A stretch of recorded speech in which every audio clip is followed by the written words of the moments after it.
There are two kinds of people I hate: clowns and people who are scared of clowns. But there are a lot more people afraid of clowns than there are clowns, which I suppose makes them worse. In fact, there is even a name for it: coulrophobia. Yet it might not technically be a phobia, as there have been many reports of encounters with real-life evil clowns.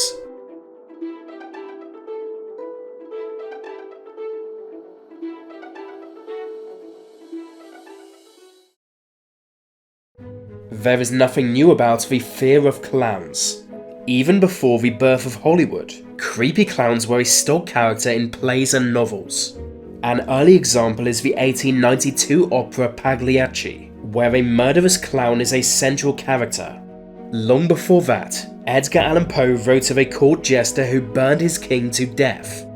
It's thought the modern theme of evil clowns was only popularized in 1986, when Stephen King published It, but people forget the mystery preceding it. In April of 1981, a series of strange police reports emerged in the city of Boston. According to them, men dressed as clowns were driving around in an old van, creeping people out. It was said they were looking for children to kidnap, and the local school board soon warned pupils to avoid clowns. Boston police also released a statement, warning of one particular clown who was naked from the waist down. No one knew quite what was going on, or if there was any truth to the reports.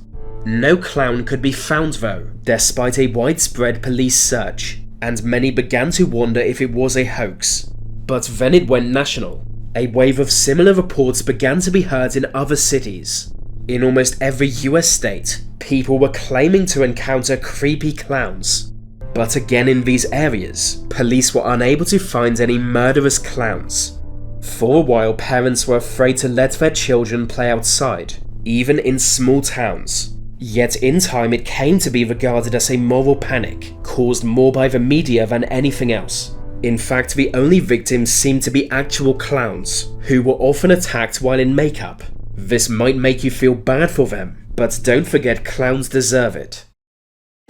Fresh in the public conscience was John Wayne Gacy, a real clown who in secret was a long-time serial killer. From 1972 to 78, he murdered at least 33 young men and boys. Regularly luring his victims to his home, he would bury their corpses in his basement. In a highly publicized case, he was only caught when he ran out of room in his basement and needed to find another means of disposal.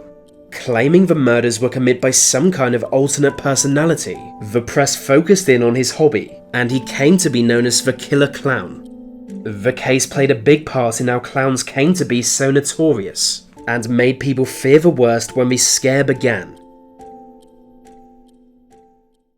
While the initial wave of clown sightings died down in 1981, they have occasionally flared up again. The next wave came in 1991, when rumours emerged of a group of clowns driving around in a van. More intense than previous reports, the clowns would pile out of the van on seeing a lonely child, and run at them full force.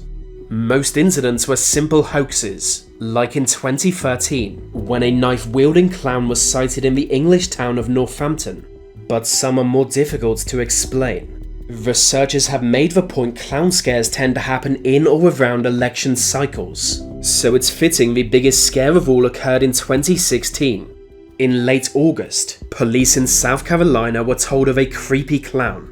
In full clown costume, he would approach strangers and whisper into their ear, asking them to follow him into the woods. Just like in previous decades, news of this incident soon spread, with evil clowns being seen far and wide. But unlike before, videos of such encounters flooded social media. So this time, people who didn't believe the rumors could see it with their own eyes. Some schools were even shut down after a clown supposedly made a threat against them.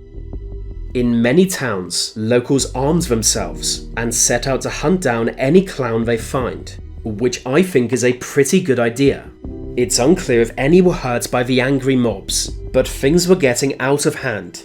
Then when the scare was at its peak, it died down as fast as it kicked off.